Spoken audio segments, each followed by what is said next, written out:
In 1897, the World Zionist Organization, under the leadership of an Austrian journalist, Theodor Herzl, convened the first Zionist Congress in Switzerland, stating that Zionism strives to create for the Jewish people a home in Palestine secured by public law.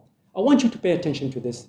He is an Austrian journalist sitting in a second country, Switzerland, demanding for a third country in Palestine. It is like an Italian Roman person sitting in Argentina and demanding for a country, Roman land, to be carved out of the United Kingdom, just because once the Romans lived in Britain. Do you really think the British people would just give half of their country to those Italians, Romans from Argentina? The answer is no. Why should the Brits give half of their country to anybody? And that's what exactly happened to Palestine. Now you can see why Palestinians are resisting against these outsiders or colonizers. Now, I want you to pay attention to the old definition of Zionism versus the new one.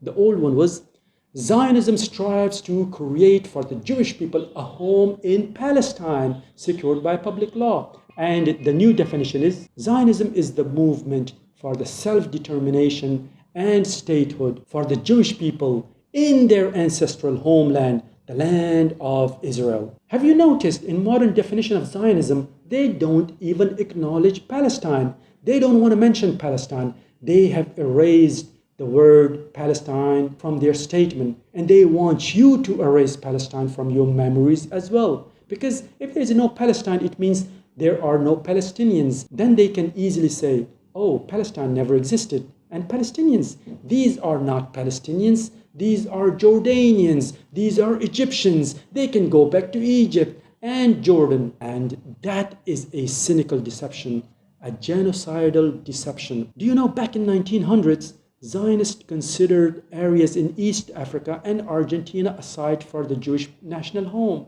They even asked the United States to give them Arizona and New Mexico, but the US declined.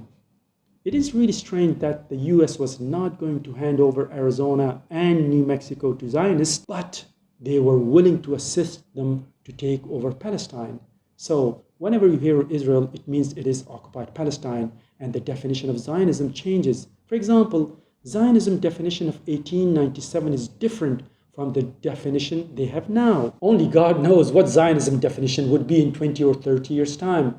So educate yourself about this issue, and let's not allow anybody to get away with genocide or racist apartheid laws.